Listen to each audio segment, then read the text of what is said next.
morning, PotCoins. Today is Sunday, 15 June 2014. We are currently on block 30, 40, 50 of the Pot chain.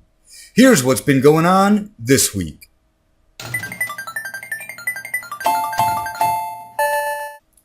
PotCoin has a new, bigger, and better official site, PotCoin.com. The site looks clean and organized and has a lot of great features. Too many for me to want to name at this time, so I'm just going to highlight two of them. First is the Media Kit. It's a PDF of the most basic and useful information about PotCoin. It starts with a mission statement, describes what is a PotCoin and how it works, reasons to begin using PotCoin, an intro to who the founders are, and finally, some guidelines about the logo and the usage of it. The other feature I wanted to highlight was the PotCoin Ambassador program. Anyone can become an ambassador for PotCoin with a few requirements. You must maintain a minimum balance of 100,000 PotCoins. You must be located in a legal or medicinal cannabis market, and you must maintain a minimum monthly requirement.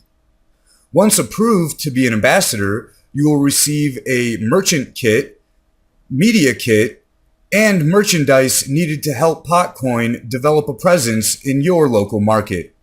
Rewards for ambassadors include $50 worth of PotCoin each for the first 5 merchants you get to accept PotCoin, and $100 worth of PotCoin for every merchant after that. There is also a bonus program for the month's top ambassador. They get double the normal rewards. For more info, check out the new PotCoin.com site. I'm not sure how I feel about the 100,000 PotCoin requirement. From one side, it's a way to make sure only serious PotCoiners apply to become ambassadors. And that makes sense since they'll be receiving supplies from the PotCoin team. But at the same time, it might disqualify qualified people that are just getting into it. And now with the block reward halved, it's harder to mine that many, and with the price steadily increasing, it's more expensive to buy that many. I sure would like to be a PotCoin ambassador, but I don't have 100,000 PotCoins yet. So this is a time when I would appreciate donations more than ever. If you can spare a few pot, please do. Even if it's only 1 or 10 or 0.420, it all helps. In other PotCoin news, Reddit PotCoin community member Wizardpie has made up some great looking paper wallet designs. There's a link to the Reddit post in the description below. The designs are a green digital/circuit block looking design, a Luigi running with coins design, a slick black THC molecule design, and a clean white design. All these designs are open to the public to use as you see fit, and Wizardpie has even said that anyone can change or modify these designs and make new ones, and hopefully share them with the community.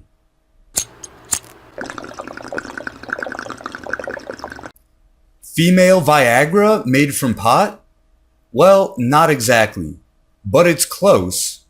Foria is a THC-infused spray specifically designed to aid the female orgasm. I don't have the required hardware to test this claim myself, but it does seem promising. Is there anything this amazing plant can't do? Yes, it can't kill you from an overdose. Other than that, more productive uses are found seemingly every day.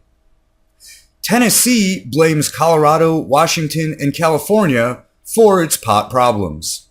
Cops in Tennessee think that pot is coming from these western states, even though Kentucky has a ridiculous amount of illegal grow ops, but a bordering state couldn't possibly be responsible.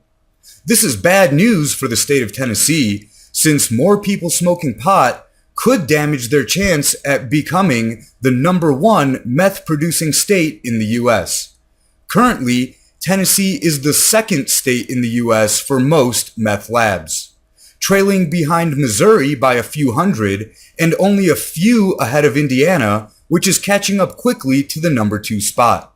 Grow ops aren't even explosive, and pot doesn't cause violent rage. Tennessee is obviously a state that wants no part of a safer, non-violent, beneficial drug.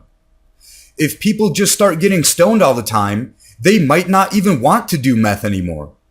Good luck, Tennessee. Good luck endangering your residents, and good luck trying to stop them from smoking pot. Cutting the state's funding to clean up the hazmat from meth labs wasn't enough.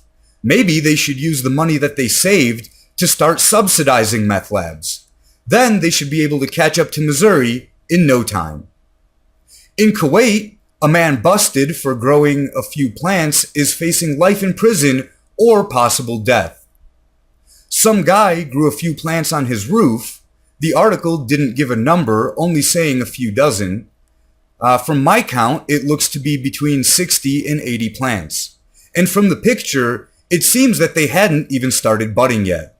He put up some corrugated plastic to block his grow from sight, but the man's neighbors were able to find out somehow and turned him in to the authorities.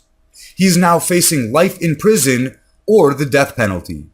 Back in 2010, a Kuwaiti court sentenced a man to death by hanging for growing a few plants.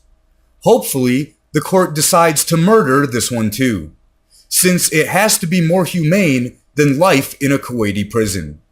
There are very few reports of treatment of prisoners in Kuwait, but the ones I could find claim torture and other violations of basic human rights. It's also important to note that the dictatorship has banned freedom of speech, freedom of assembly, freedom of press, and criticizing the government or Islam. And many that have attempted have been sentenced to prison or death. So there are far less reports of abuse than the potential cases.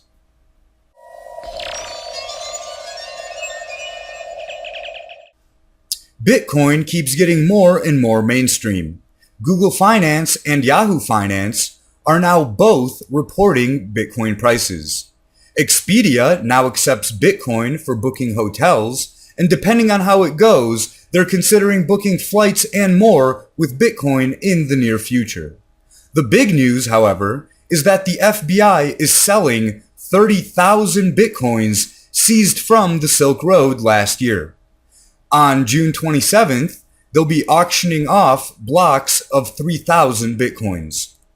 And they plan on auctioning off the rest of the 144,000 plus Bitcoins in the near future.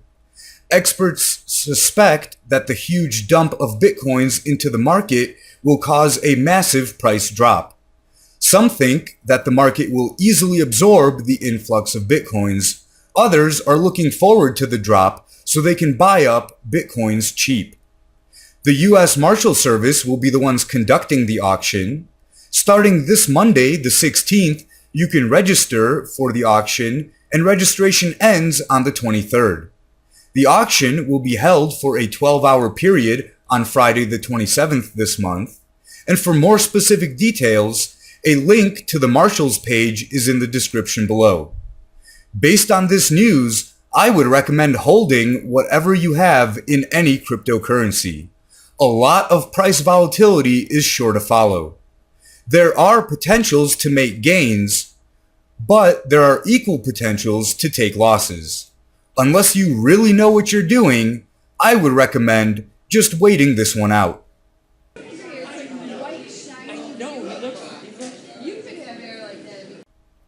This week, I am my own business of the week. In my state, Colorado, I am legally authorized to grow up to 6 plants, although only 3 can be budding at one time.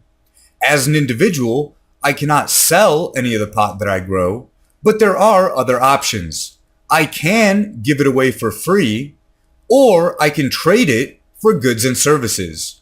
For example, I can offer someone 2 grams to mow my lawn, or trade an ounce to someone for their old laptop. Since PotCoin is not recognized as legal tender, I can trade pot for PotCoins. I don't have too much, so don't expect ounces or anything, but I would be willing to trade a few grams at a time. Strains that I have to offer include Cotton Candy, Tangerine Kush, Blue Mystic, Blue Monster Hulk, El Alchemista, Critical Sensei Star, and Fruit Spirit.